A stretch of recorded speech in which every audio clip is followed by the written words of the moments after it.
Welcome to Freedom to Learn, the podcast that champions choice in education, defends parental rights, and exposes the harm caused by school unions. I'm Jenny Gentles, Director of Education Freedom and Parental Rights at DFI, the Defense of Freedom Institute in Washington, D.C. A U.S. House Education and the Workforce Subcommittee recently held a lively education freedom hearing called Education Without Limits, Exploring the Benefits of School Choice. We're talking to participants in the hearing over a series of Freedom to Learn episodes, tackling the education myths that we heard and exploring the witnesses' key messages. Our guest today, Jenny Clark, shares her family's school choice story and explains how education freedom helps students with disabilities and their families. Jenny Clark is a mother of 5, a former member of the Arizona State Board of Education, a school choice advocate, and a product of public schools. She founded Love Your School in 2019 to help families navigate education options and help them find the right fit for their children. Jenny Clark, welcome to Freedom to Learn. Thank you for having me. Let's start with your family's story. You have 5 children. What has their educational journey been like? Oh, well, it's been so many different things. But initially, we started out homeschooling our 3 oldest boys all the way through the pandemic. We did a variety of different programs during that time, from classical conversations to our own, eventually, homeschool micro school in our home for several years. And before my kids ended up in their current environment, which is a hybrid school 3 days a week, we even hired a former public school teacher to educate our kids and another family at home. So we've done a lot of different and interesting things, and it has changed every few years.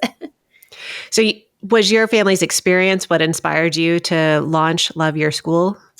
Yes, absolutely. So our experience really early on with homeschooling was very positive. However, as the primary educator, I was realizing that my 2 oldest boys were really struggling to learn how to read. And as some folks know from my story before, but I'll share it again, we had a friend who told us about the Individuals with Disabilities Education Act and Child Find, and that even though we were homeschooling, we could go to the public school and have our children evaluated for free. So we started down that road and that process. And essentially, we're told that, it was our fault that our 2 boys weren't reading. Yeah. And that it was lack of a proper education. And my husband was in law school at the time, and I had a master's, and I'm like, it's not that. We have been trying so hard, but like day to day, our kids are forgetting like the sounds of letters that they mastered the day before. Eventually, we got independent educational evaluations at the school district's expense and found out they had severe dyslexia and dysgraphia and a few other different things. That process and the fact that it took me like a year to get through that whole process, it really was the thing that led me to launch Love Your School, because I thought, I've got time, I've got energy to be able to do this. What about all the parents that don't know the laws and they don't have the time for this? And so that, and then wanting families to know about school choice options, because we did end up on an ESA and it was difficult. We just really wanted to help more parents.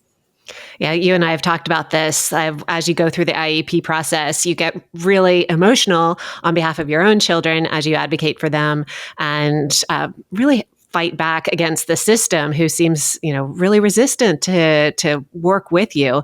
But also, I get emotional on behalf of other parents who might not know that they can fight and that they can advocate. They might not know how to comb through IDEA, the Individuals with Disabilities Education Act, and find out that the district needs to pay for the evaluation. And so the fact that you were taking action on behalf of your kids, but then also taking action on behalf of all these other struggling parents is something that's really admirable. So what exactly does Love Your School do?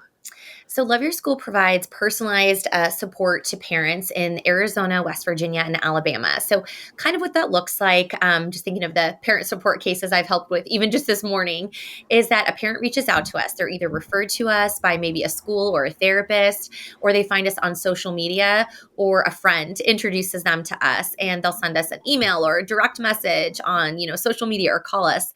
And usually it starts with, hey, I want to tell you about my kiddo, and we're struggling with X. And X can be bullying. X could be learning to read. It could be that they just want to find a school that's closer to where they live. And so we basically say that we take parents from problem to solution in their child's K-12 journey. So we do an intake with the parent, we find out more about their child and what maybe their issues or concerns are, and then we start to immediately provide guidance to them. So it could look like us saying, hey, you do have the right to an evaluation, and here's all the information, here's the email address for the school, here's suggested language that you can use, and we're going to stick with you throughout this entire process.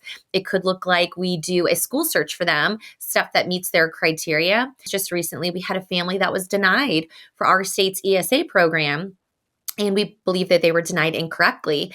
And so we helped the parent not only walk through that process, but we advocated on their behalf to actually get their funding increased because it was a student with a significant disability.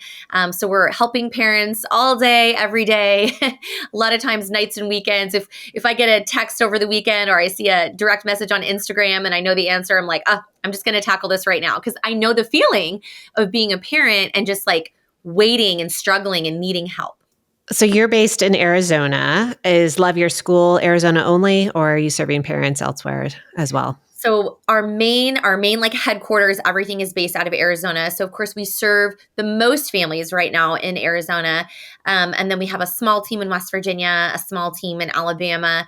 And we hope to do more states that have specifically ESA and choice programs, because a lot of times that's where things start to get confusing and sticky for parents. A lot of families do not even know about ESA programs. We still encounter that in Arizona, especially with families who have a child entering like kinder or first grade. So families need to know about the programs. And then even if they are aware of the program, they can get nervous. They're like, oh, okay, well, if I go do this and it doesn't work, can I go back? If I decide I want to homeschool, like, can you help me with that? Are there resources? Is there a community that can help me maybe try this ESA program in my state? And so we do that in those 3 states. And again, hopefully more states. One of the things that we really like doing is training parents to help other parents. We are going to be launching this fall in Arizona a education navigator training, because we want to really multiply the number of parents that know what their rights are. And so right now, our Facebook group in Arizona, we have groups in all 3 states that we're presently in. It has about 11,500 families in it. And I love jumping on there to like search for an answer for something for a parent maybe I'm working with. And I see all these other parents that we have elevated to experts in our Facebook group just responding out of like the kindness of their hearts to other moms that are asking just all sorts of amazing questions. It's really cool. It's a neat community. And that's the very like nitty-gritty one-on-one support that we've got to provide for parents, because the decision about how your child's going to be educated is a really big decision, and it requires a lot of personalized support. That community and support is so important when you're talking about families with students with disabilities, because that experience can be incredibly isolating, and for sure it's exhausting. By the end of the day, if you have a child with ADHD or somewhere on the spectrum, you're wiped out. So the idea of like clicking around government websites or some of these like legacy organizations and trying to find something in the Q&A, it's not going to work. So that's an incredible resource that you've created there. You've navigated this for your family. You've helped families in multiple states navigate. Tell us exactly what you're navigating when you're talking about ESAs. What's an ESA? Yes. So an ESA is an education savings accounts. And in each state, sometimes they have, different names like, the Choose Act or the Hope Scholarship. Ours is called the Empowerment Scholarship. But essentially what ESAs do is allow families to opt out of their traditional locally zoned public school system and to take a portion usually of those funds to either a private school or a home education or micro school, some other education environment of their choice. Different states have different rules about what the ESA can be used for. But just to continue and take Arizona as an example, our ESA is 90% of what the state funds per student in the public school system. And we get to take those funds and we get to use them for a variety of different things. Arizona's is pretty flexible for home education, micro schools, and private schools. The neat thing about Arizona's program, and I'm hoping more states will do similar, is that it includes the special education or students with disabilities funding multiplier. And so basically what that means is that students that have a disability that's diagnosed either through a private diagnosis or through the school district, an IEP 504 process, they are able to access even more funding for their student. And so that makes ESA programs honestly like even better for families who have a student with a disability, because let's say I have a student with dyslexia. Now one of those kids is in high school. We get about $900 extra a year for on top of our additional ESA. If you have a student with autism, the amount goes up to more like $30,000 to $34,000 per year, depending on their age and their grade. And so that's really unlocking a lot of funding and incredible options for those families. And families are always shocked when I point out, that's still only 90% and only of the state funding. And I'm like, do you think that your student with autism was getting that much in services and funding in the public school? And a lot of times they're like, no, they weren't. Yeah, I have a good friend in Florida whose child was really struggling to read in the public system. She used one of Florida's education freedom programs, transferred to a private school, and then learned how much money her child was allocated by the state, and then was irate that she received no resources or support or help with this problem that meant that she couldn't read the whole time she was in the public school system. All that money went who knows where. So, Jenny, I'm really excited about delving into a conversation about a recent congressional hearing that you testified at. But let's start with a White House Roundtable that you participated in early in the Trump administration. Tell us about that experience. Oh, that was such a wonderful experience. So I was invited because of my advocacy work with Love Your School to be one of the parents that got to participate in that roundtable. So it was, just a fantastic lunch with incredible education advocates. So we had Congressman Donalds there, and of course his wife, Erica Donalds, fantastic pro school choice family and couple, a few different governors, Governor Youngkin, Governor Sanders, Governor Landry. And the president was very focused, and I was just so thankful and so impressed, so focused on finding ways that we could unlock more education options for students. We got into some really nitty-gritty policy discussions about not just state ESAs and which ESA models seem to be the most effective for students, but also the ECCA. So there was a lot of discussion even about that, particularly because, the nation's report card, or the NAEP scores, had just come out. Mm-hmm. And it was also National School Choice Week. And so, this whole conversation around how just a really small number of students are actually reading proficiently in America is very concerning, that it's a national crisis, almost a national emergency. And so we were all fresh from that information. And then also discussion about these potential national tax credits and state programs.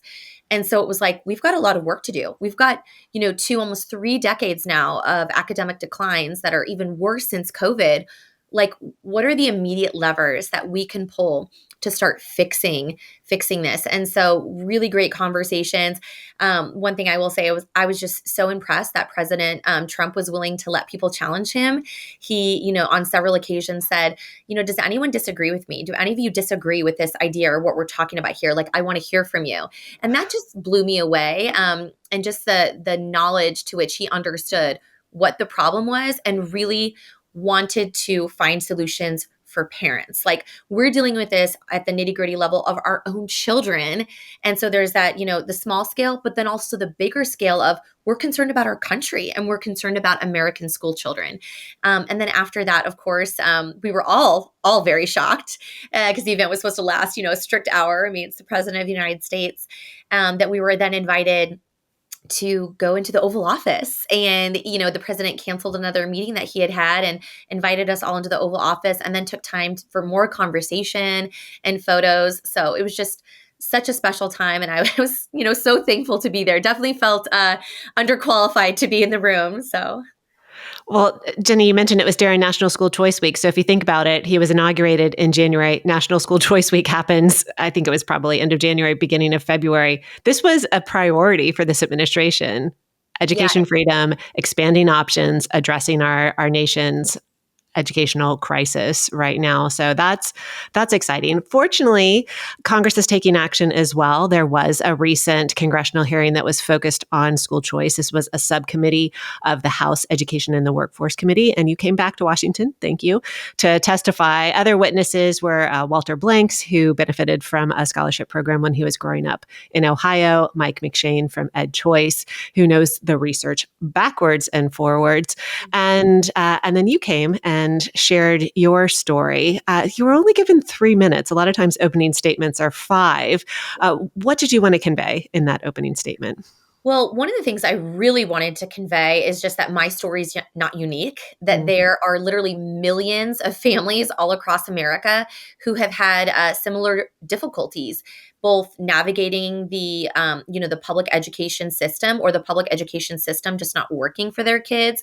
We were very open to potentially enrolling our kids in the public school system if they had said, we offer programs for dyslexic students. But of course, as I shared in my testimony, they said, we'll just offer you 30 minutes of sight word support a week. And I'm like, that is not what a dyslexic kiddo needs. So I really wanted to share that my story is not unique. And then also really emphasize just how transformational education savings accounts are. Because I know what the narrative is from those organizations that really oppose parent choice and oppose unlocking families and giving them more options for their kids' education. I wanted to make sure that they knew just how transformational it was, and that also students with disabilities love these programs and they're benefiting from these programs because a big piece of rhetoric, if you will, that opponents are using is that these programs somehow hurt rural families or they hurt students with disabilities, when nothing could be farther from the truth. We definitely heard that throughout the hearing from one side of the aisle and one of the witnesses. We definitely heard that all of this is just a big scam or scheme that will somehow benefit billionaires. So I thought that was very interesting, with Walter and you sitting there saying, this is how it benefited me. This is how it changed my life's trajectory, my family's trajectory. And then you kept being told that this was just a scam to benefit billionaires. It was interesting to watch. I was sitting behind you during the experience. Any surprises for you?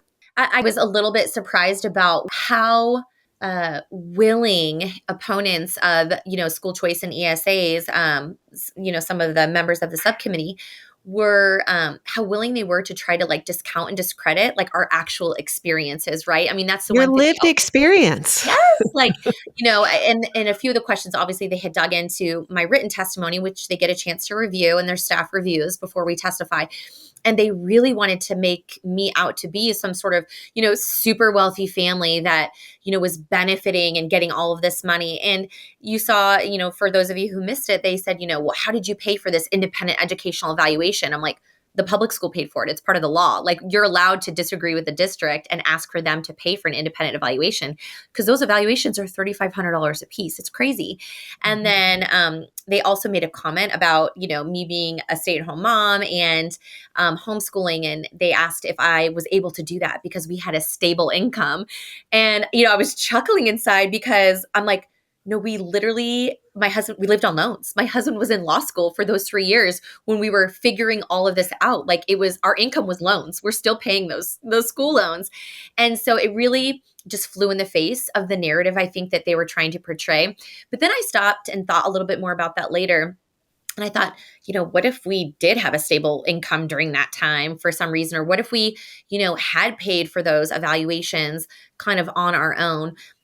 It doesn't change the reality that the public school receives funding for those things, regardless of what your family's income is, and they still weren't providing it, or they were challenging us at every step. And we always say in Arizona, when people try to say, well, it's only wealthy families using our state's ESA program, and those are families that could already afford private school. We've actually done the research, and we're like, actually, more families that you would consider, let's say, wealthy or higher income are going to the public school, and taxpayers are spending more money on those kids in the public school system than on ESAs. And we know that there's no income requirement for the public school system. And so I think a lot of their arguments really fall apart when you start to kind of navigate through them. I was shocked when a congresswoman was insistent that the amount of funding that you received through the ESA Yeah, was was not not enough. sufficient Yeah. to educate your child with disabilities, and basically implied that you were wrong in answering that it was. Like, tell us what unfolded? One of the congresswomen basically said, you received $7,500.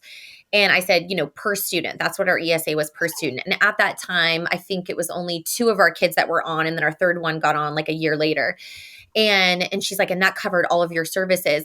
And I was like, trying to process really quickly what she was saying, but it didn't just pay for the dyslexia services. It paid for a lot of other things too, but there wasn't, you're kind of timed, so there wasn't really even chance to explain that. But not only did the $7,500 cover the dyslexia curriculum and a lot of the tutoring that we had for our two boys at the time, we were paying for course occupational therapy for one of our kids at the time. We were paying for speech therapy with the ESA at the time. We were paying for various like online programs, typing and handwriting programs. So it was the dyslexia therapy and then some. And the $7,500 was more than enough. And the congresswoman was trying to say that, in the public school system, that would be, way, way more. And, for folks listening, it's like, that's not the case. Like, you could get one staff member trained in dyslexia specific interventions, and that one staff member could conceivably tutor dozens of kids for a single salary, so the cost would be even lower. And so I think they were really trying to say there's just no way that you could help a child with dyslexia for only $7,500 a year. And I'm like, yes, you can, and then some.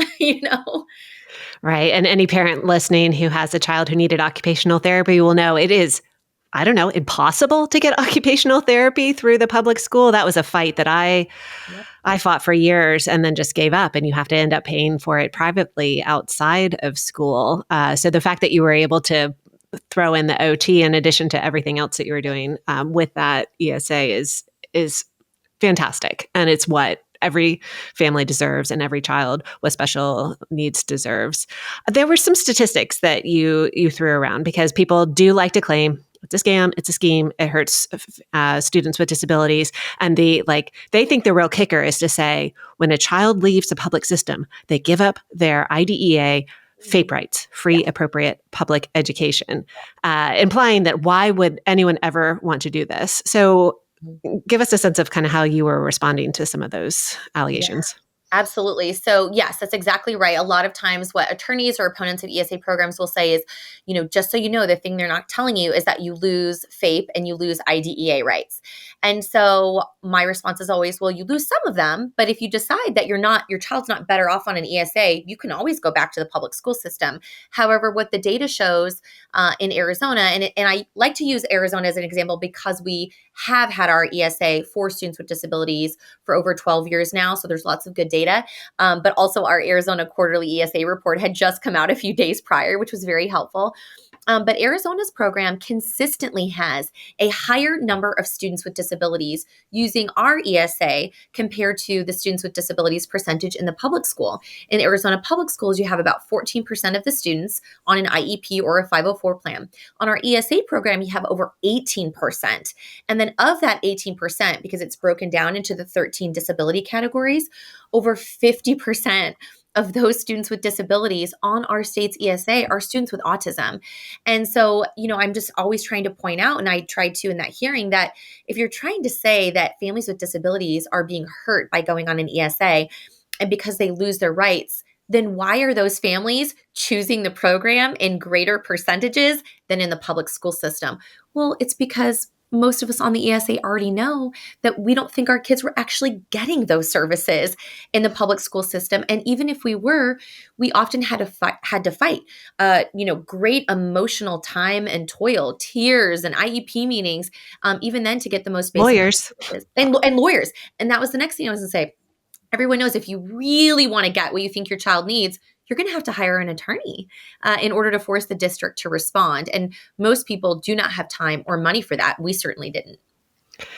Jenny, I feel like one of the most emotional parts of the hearing for me was when you said that if you're a parent of a child with disabilities if you've cried at an IEP meeting, and that's frequently what I talk about. I cried in my car after every IEP meeting. So I sit through these hearings and just kind of want to scream and shout, like, what are you talking about? You don't understand the experience of a parent of a child with disabilities. You are pretending that this system offers something that it doesn't. And these parents, these students, they deserve so much more than what they're getting right now, for the most part, at the public system. So I wish everyone would just listen to you, listen to those of us who've had to pull our child out, listen to the parents who've had to sue and hire very expensive lawyers, and recognize that we're talking about a very broken system and that something needs to be changed. Unfortunately, these education freedom programs are something that is changing and is expanding options, and hopefully will inspire the public system to shape up if they want to keep students. Yes. Any other thoughts on the hearing before we wrap up? Overall, I thought it was just a wonderful experience. I was really impressed and thankful for the questions on both sides, because even when you have opponents that are trying to grill you, it gives you an opportunity to dispel myths about ESAs and these types of programs. And anytime we can have those conversations out in the public, right, for American citizens to see, I think that we're all better off. I'd like to loop back before we finish on that Educational Choice for Children Act, the ECCA. So it sounds like that's something that you're supportive of. Like, you're in a state that already has choice on the go. So what has inspired you to engage on that particular policy issue? Yeah, absolutely. So in Arizona, we do have tuition tax credit scholarships, and we have our ESA program. But unfortunately, parents haven't been able to use those two things together. And I really want to see that. I want to see parents being able to unlock all the different ways that they can get funding and opt out of the public school system if it's not working for their student. And so I love the idea that families, could utilize an education savings account and then potentially stack that with the ECCA if that ends up being allowed, in order to cover the private school tuition. Everybody knows that there's a narrative out there that private school tuition, somehow goes up when you have these school choice programs. Reality is that's not the case. And most of these private schools offer slim to no, profit margin. And so the tuition is often forced to be very, very low, or families are forced to, make up the difference if tuition is, let's even say, even $1,000 more than the ESA covers. And some states don't have the multiplier that Arizona has for students with disabilities. And West Virginia is one such example. So it can be a little bit more difficult in some states to opt out if your child has a disability. So I love the idea that families could use the ESA or whatever the state scholarship is and the ECCA to help them get into even some of these specialty schools, or to pay for tuition and some services for their students. So that's one of the reasons why I'm supportive of the ECCA personally, and I'm excited to see where it goes. Yeah, we shall see. Lots of discussions on Capitol Hill with the big reconciliation bill. How can people follow your work? So we are on all social media platforms. We're on Instagram at Love Your School AZ, and then Love Your School AL, Love Your School WV for our other states.